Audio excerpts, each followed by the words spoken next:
بسم اللہ الرحمن الرحیم۔ تو جب ایک ڈاکٹر کی گولی ہم ڈاکٹر کے پوچھے بغیر نہیں کھاتے تو دین کے مسئلے میں ہر بندہ ڈاکٹر بن جاتا ہے۔ یہ کیا خلاف عقل ہے یا عقل مندوں کا کام ہے؟ انسان ایسا کیوں کرتا ہے؟ کیونکہ جسم کی میرے لیے بڑی ویلیو ہے۔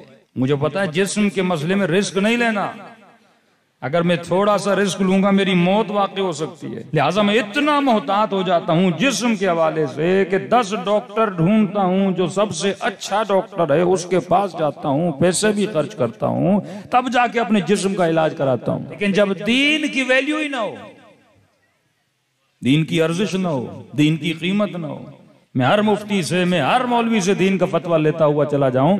یہ مکتب تشیع تھا، شیعوں نے ہر کسی کو امام نہیں مانا تھا، صرف باب مدینۃ العلم کو مانا تھا۔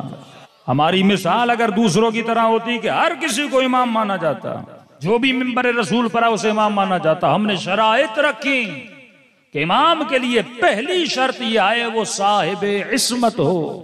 اگر امام گناہ کرے گا تو امت کو گناہ سے کیسے روک سکتا ہے؟ اگر امام خطا کرے گا تو امت کو خطا سے کیسے روک سکتا ہے؟ امت سوال کرے گی، مثال کے طور پہ کوئی نبی کہے کہ شراب نہ پیو، علیاذ باللہ خود پیے، تو لوگ تو کہیں گے نا کہ تم مجھے کیسے روک رہے ہو؟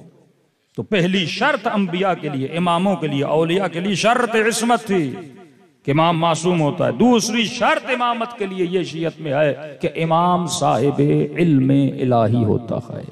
امام کسی مدرسے میں پڑھتا نہیں ہے بلکہ لوگوں کو پڑھاتا ہے، کیونکہ یہ لوگوں کو علم دینے آیا ہے، کیونکہ یہ مکتب علم تھا۔ ہمارے یہاں تعصب کی بنیاد پہ، اس بنیاد پہ امام نہیں بنایا جاتا کیونکہ وہ عمر میں بڑے تھے، تبھی تو باپ نے آ کر بولا بیٹا میں تو تجھ سے بھی بڑا ہوں۔ تو عمر کی بنیاد پہ امام نہیں بنائے جاتے، علم کی بنیاد پہ امام بنائے جاتے ہیں۔ ایمان کا ترازو عمر کی بنیاد پہ نہیں ہے کہ خدا کہے یہ 70 سال کا ہے لہٰذا اس کی ارزش و قیمت زیادہ ہے، نہیں، اگر اس 70 سال والے سے 20 سال والے کا علم و عمل زیادہ ہے یہ اس سے آگے ہے۔ کیوں امام 7 سال کا بھی ہو نا، 90 سال کے بوڑھے امام کے پیچھے کھڑے ہو جاتے ہیں، کیونکہ ہمارے ہاں عمر معیار نہیں ہے۔ نبی پیدا بھی ہو تو ماں کی گود میں، مریم کی گود میں نبوت کا اعلان کرتا ہوا نظر آتا ہے۔ قال انی عبداللہ آتانی الکتاب وجعلنی نبیا، اللہ نے مجھے کتاب دی، میں اللہ کا نبی ہوں۔ تو پہلی بنیاد یاد رکھنا بنیاد علم ہے۔ فاسألوا اہل الذکر، قرآن کا حکم، ان کنتم لا تعلمون، اگر کسی چیز کا علم نہیں ہے تو اس سے پوچھو جسے اس چیز کا علم ہے، تو زندگی میں کامیاب رہو گے۔ تو جتنی ویلیو میری زندگی میں میرے جسم کی ہے، کیا اتنی ویلیو میری زندگی میں علم کی ہے، مذہب کی ہے، دین کی ہے؟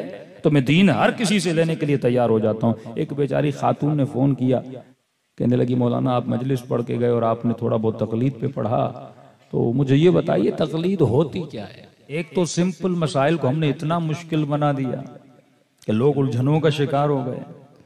کہ مولانا تقلید ہوتی کیا ہے؟ اب کچھ لوگوں نے غلط نام دے دیے، پتہ نہیں یہ پٹا ہے جو کتے کے گلے میں باندھا جاتا ہے اور مولوی تمہارے گلوں میں بندھوانا چاہتے ہیں۔ تو میں نے کہا ان ساری باتوں کو چھوڑو، تم ایک سمپل سی بات بتاتا ہوں۔ میں نے کہا کبھی شوہر نے تجھے کہا ہے کہ کوئی چیز بناؤ اور تجھے بنانا نہ آتی ہو؟ مثال کے طور پہ ایک دن آیا وہ کراچی سے گھوم کے، کہنے لگا بھائی مجھے بریانی بنا کے کھلاؤ، میں وہاں پر اسٹوڈنٹ بریانی کھا کر آیا ہوں مثلاً، بڑی اچھی ہے، تو لہٰذا آپ بھی ہمیں بریانی بنا کر کھلائیے۔ تو میں نے کہا پھر کیا کیا تھا؟ کہتی مولانا ہاں ایک بار ہوا کچھ کہا اور مجھے بنانا نہیں آتا تھا۔ پھر میں نے کہا جب چیز بنانا نہ آتی ہو تو کیا کرتی ہو؟ تو کہتی ہے مولانا کسی سہیلی وہلی کو فون کیا تھا جسے بنانا آتا تھا، اس سے پوچھا کہ بھائی بریانی کیسے بنائی جاتی ہے، اس نے مجھے کہا کس طرح پیاز کا تڑکا لگاؤ، یہ کرو وہ کرو وہ کرو وہ کرو، بریانی بن جائے گی۔ میں نے کہا جو اس نے کہا وہ تو نے کیا؟ کہتے ہاں مولانا جو اس نے کہا وہ میں نے کیا۔ میں نے کہا اسی کو تقلید کہتے ہیں۔ جو چیز نہیں آتی اس سے پوچھو جسے آتی ہے۔ میں نے کہا اگر بریانی بنانے میں بھی اس کی کہی ہوئی باتوں پہ عمل نہ کرتی تو ساری بریانی خراب ہو جاتی۔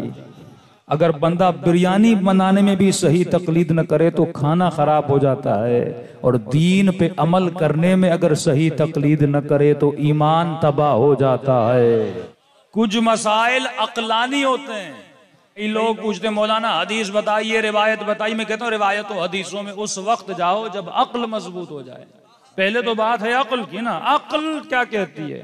ہر صاحب عقل، ہر صاحب فکر، کہ خدا کہتے ہیں افلا یعقلون افلا یشعرون لہم آذان لا یسمعون، ان کے کان ہیں پر سنتے نہیں ہیں، ان کی عقلیں ہیں پر سوچتے نہیں ہیں، فکر ہے پر فکر کرتے نہیں ہیں، آنکھیں ہیں پر دیکھتے نہیں ہیں، کان ہیں پر بہرے ہیں۔ یہ خدا بار بار اولو الالباب افلا یشعرون، صاحبان عقلوں کی عقلوں کو کیوں جھنجھوڑ رہا ہے؟ کیونکہ انسان بنا عقل کی وجہ سے، جسم کی وجہ سے نہیں۔ اگر تو سوچتا ہے تو انسان ہے، اگر تو فکر کرتا ہے تو انسان ہے۔ تبھی فرمایا التفکر الساعہ افضل من 70 سنہ، 1 گھنٹے کا سوچنا 70 سال کی عبادت سے افضل ہے۔ 1 گھنٹے کا سوچنا، تو یہ عقل ہے جو تمہارا انٹرنل نبی ہے۔ فرمایا قیامت کے دن کچھ لوگوں کو بولا جائے گا، اللہ کی آواز آئے گی ان کو جہنم میں لے جاؤ۔ کہیں گے پروردگارہ ہم نمازی، ہمیں کیوں جہنم میں لے جایا جا رہا ہے؟ اللہ کی آواز آئے گی تم نے سب سے بڑا قتل کیا تھا۔ کہیں گے خدایا ہم نے زندگی میں کسی کو تکلیف نہیں دی، کس کو قتل کیا؟ آواز آئے گی تم نے میرے نبی کو قتل کیا۔ کہیں گے تعجب سے اے خدا ہمارے زمانے میں تو کوئی نبی نہیں تھا، کوئی امام نہیں تھا، ہم نے تو کسی کو دیکھا نہیں، ہم قتل کیسے کریں گے؟ اللہ کی آواز آئے گی میرے 2 نبی ہیں، ایک باہر والا نبی ہے، ایک اندر والا نبی ہے۔ تم نے باہر والے نبی نے، اندر والا نبی جو تیرا عقل تھا وہ تجھے ہدایت دیتا تھا پر تو اس کی سنتا نہیں تھا۔ 60 سال 50 سال اپنے اندر والے نبی کو قتل کیا۔ تو ہر بندے کو پتا ہے جب جس چیز کا علم نہیں ہوتا تو اس سے پوچھا جاتا ہے جسے اس کا علم ہوتا ہے۔ جب مریض ہوتے ہیں تو ڈاکٹر کی تقلید کی جاتی ہے۔ بندہ کسان ہو نا، اب میں مولوی ہوں لیکن مجھے کھیتی باڑی نہیں آتی، لیکن کس سے پوچھوں گا؟ کسان کی تقلید کروں گا نا کھیتی باڑی میں۔ میں بولوں میں مولوی ہوں، میں کیوں تقلید کروں کسان کی؟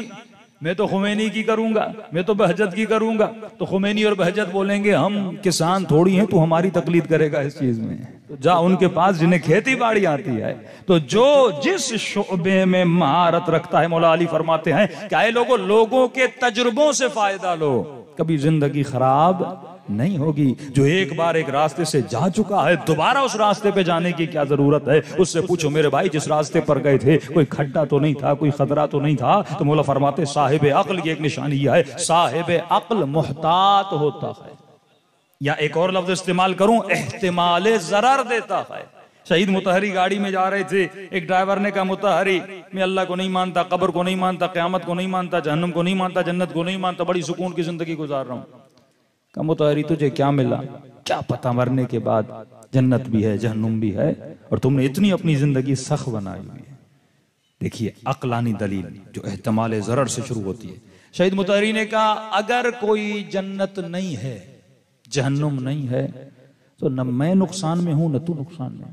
کھا تو بھی رہا ہے، پی تو میں بھی رہا ہوں، بچے تو تیرے بھی ہیں، بچے تو میرے بھی ہیں، بس فرق یہ ہے میں نے تھوڑی حیا والی زندگی گزاری ہے، عفت والی زندگی گزاری ہے، ادی والی زندگی گزاری ہے۔ دین نے تھوڑی تھوڑی پابندیاں لگائی ہیں، لیکن اگر ظاہراً بھی دیکھا جائے وہ پابندیاں کوئی اتنی بڑی پابندیاں نہیں ہیں، اس میں میرا ہی فائدہ ہے۔ تو اگر تو بھی مرا میں بھی مرا، میں مانتا تھا کہ جنت و جہنم ہے، تو کہتا ہے کچھ بھی نہیں ہے، تو دونوں مریں گے۔ جب کچھ بھی نہیں ہوگا تو کچھ بھی نہیں ہوگا، نہ میرا نقصان ہے نہ تیرا نقصان ہے۔ لیکن کہ یہ بات بتا اگر کچھ ہوا، ہاں اگر کوئی جہنم تھی اگر کوئی جنت تھی، تو جب دونوں مریں گے، جب میں اٹھوں گا میں نے تو عمل کیا ہوا ہے، وہاں پہ تو کیا کرے گا؟